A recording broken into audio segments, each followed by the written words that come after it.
signed, and Tua was on the market for 20 minutes. So what do you think? I think both of them have their deficiencies, right? Like with Tua, the best ability is the ability to stay on the field or floor in any sport, basketball, baseball, football. And with Tua, obviously, that has been not even a question. That's been a fact. He cannot stay on the football field. Also, you're signing a guy who has at least 4 reported concussions in his career, a broken hip, broken nose in college. So Tua scares me from the point that if it was another team, but again, Tua Tagovailoa, the arm strength is not good.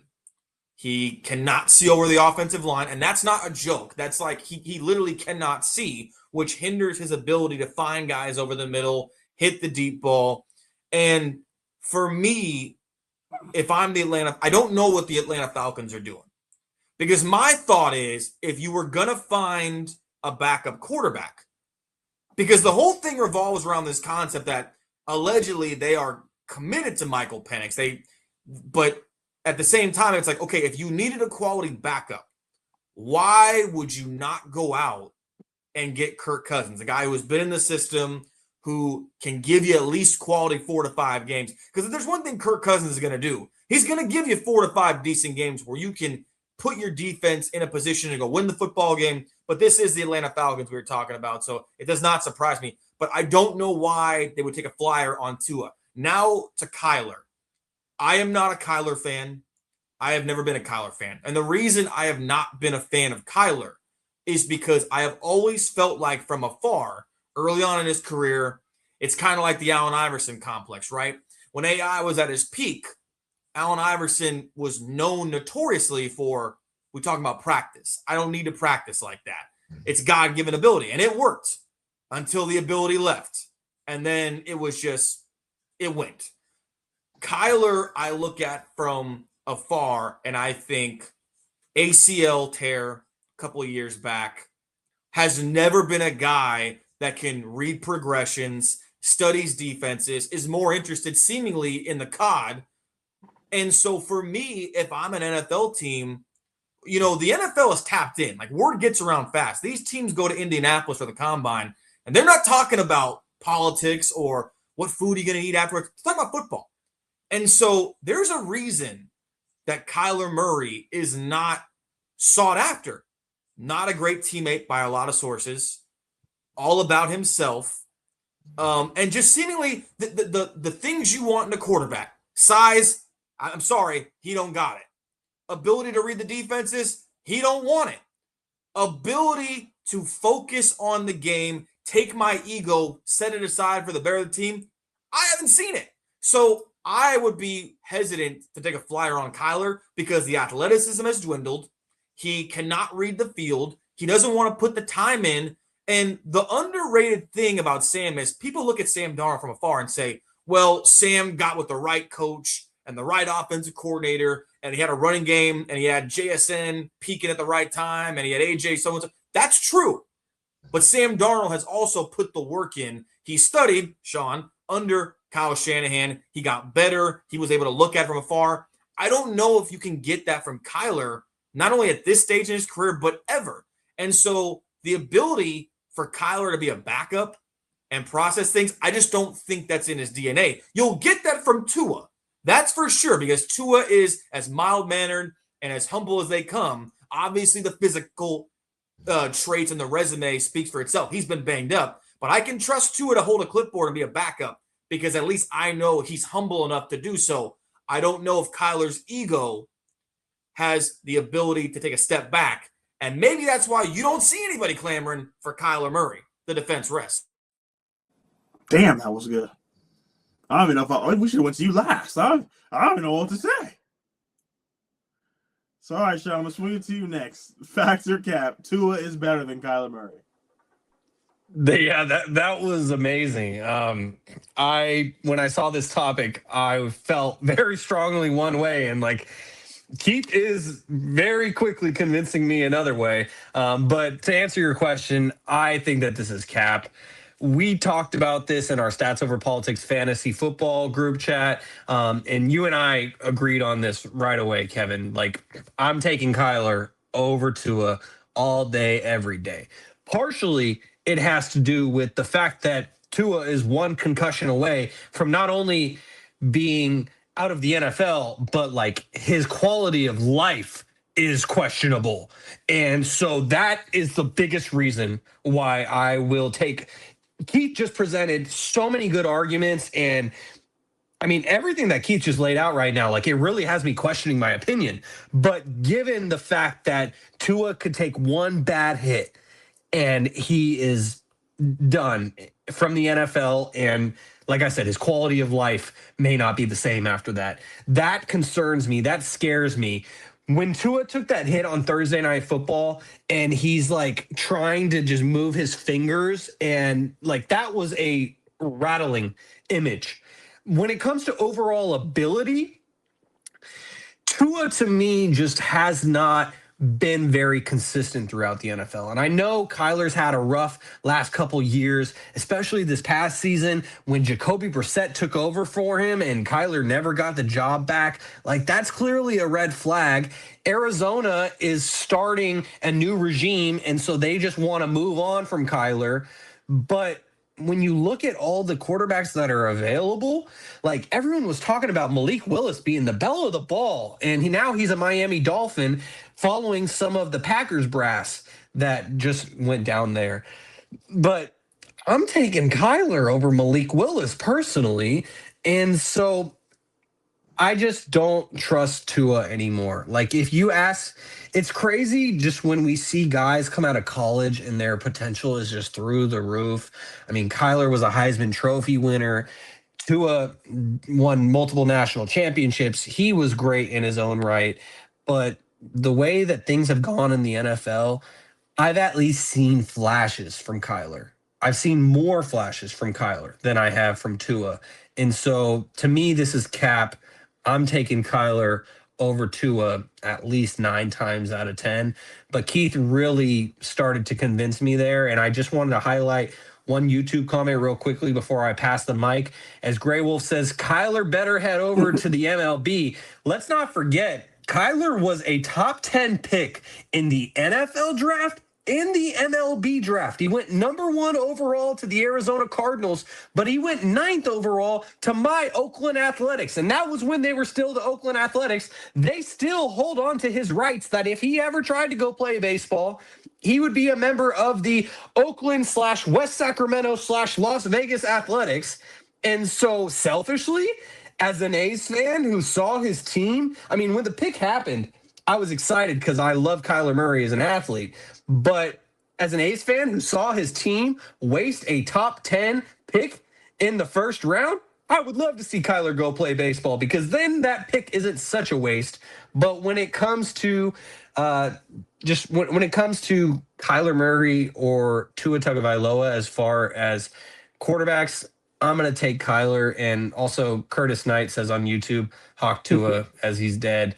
It would have been even better if Tua ended up on the Seattle Seahawks rather than just the Falcons.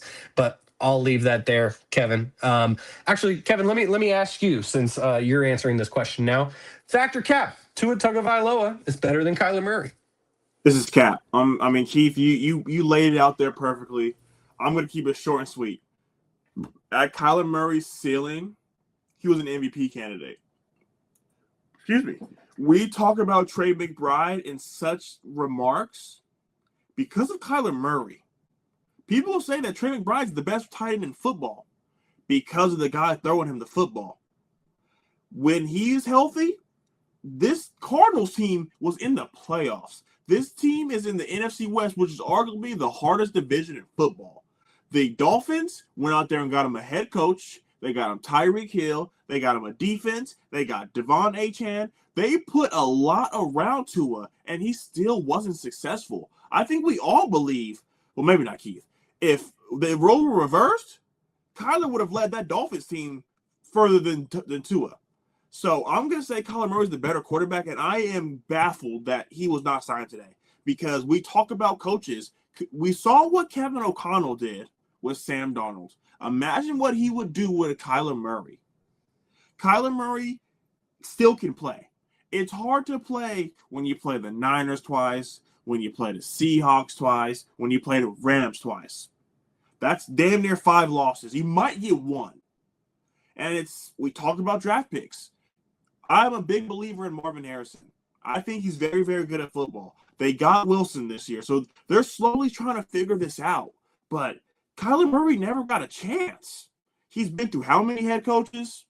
He's been through. I mean, when I say he's never got a chance, that might have been wrong, Keith. The front office didn't say, let's get you Tyreek Hill. Let's get you an elite play caller in Mike McDaniel.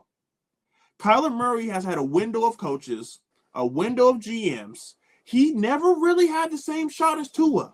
So now that they're both sitting at the same starting point, for people to say that Kyler is worse than Tua, it's kind of crazy because there was a season where we thought Kyler Murray was the MVP. Sorry about We've that. never seen Tua play at an MVP level. And having a Tyreek Hill fresh off a 2 Super Bowls with the Chiefs, Jalen Waddle is surging. That's when they had, Devon Achane. He's had a lot of weapons. Yes, Trey McBride's very good. Yes, Marvin Harrison is very, very good. He's not Tyreek Hill. James Conner is not Devon Achane. They had Cliff Kingsbury. They've had a bunch of different OCs for a reason. It's organizational failure. So I'm going to sit here and say Kyler Murray is better than Tua, and I think when they both get a fresh start, this will come to light. And keep in mind also, Kyler's best year, and his name forgets me, offensive coordinator for the Commanders, Shaun. Cliff Kingsbury, who's now with the Rams?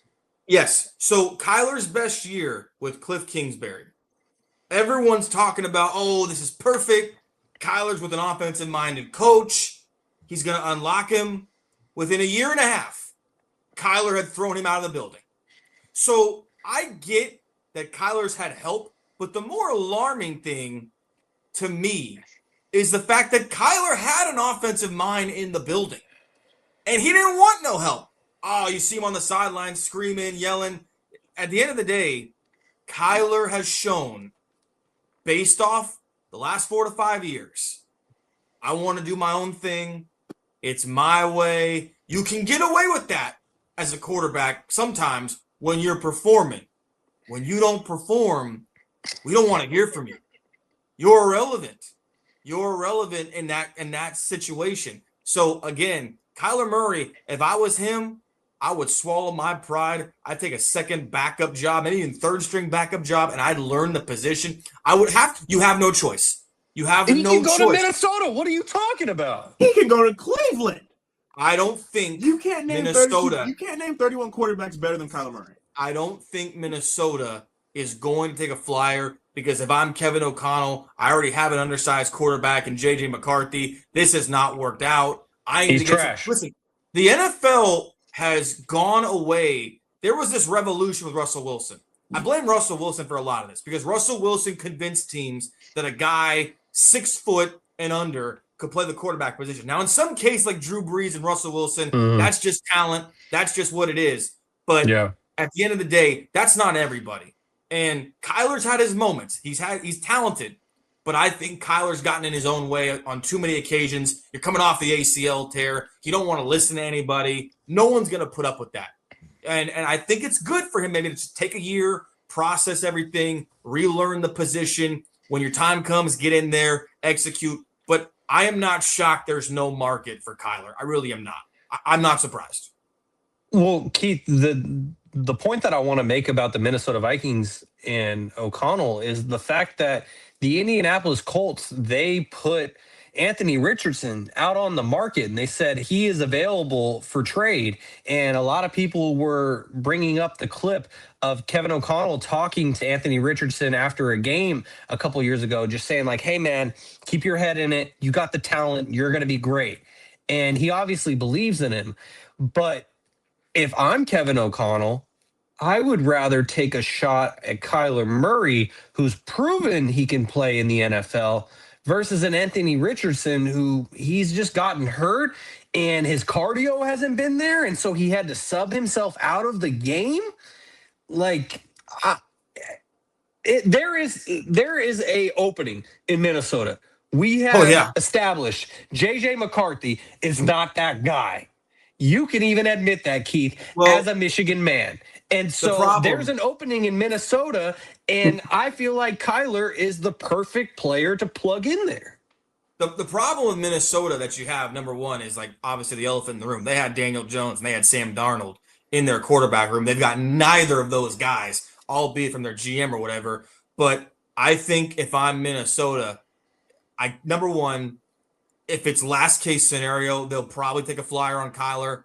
I think they're leaning towards getting a veteran guy in there and trying to at least, like Kevin O'Connell came out at the combine and said, we want to make it a competitive situation. And he's got to say all the right things because obviously McCarthy's still on the roster and it's been a just awful situation all around for them, hitching their wagons to him being the guy. But he said on the record, we've got to make the situation competitive. That's part of the growth. So I really think they'll go after a veteran. I don't know who they're going to get at this point. They might take a flyer on Kirk. You never know. But I would not want to be a Minnesota Vikings fan right now. There's not one quarterback in my mind beyond Mendoza. I don't know what the market's going to look like for Ty Simpson coming into this draft. Ty Simpson could be a middle bottom tier first round guy. He could go as high as 15 maybe to a team like I don't know how far. I don't know what the Steelers pick is, but maybe go to a team like the Steelers that needs a quarterback for the future, or he could fall in the middle rounds. Yeah. I like Will Howard, but again, there's not one quarterback in this draft in my mind. Everyone has their different opinions, but there's not one quarterback in this draft like beyond Fernando Mendoza that I think could have the capability of being a quality franchise guy. So you've got to look at the market. And to your point, while I don't think Kyler is going to attract the market, which he hasn't, Minnesota might be in a position where it's just like, we have no choice. We've got to at least take a flyer, see what we got in the situation. But hey, again, you're going into a team with Justin Jefferson. That's not a bad situation to be in, you know? Yeah, well, I believe it was DeAndre Hopkins who was saying Kyler with Jettas. That would be nice. So we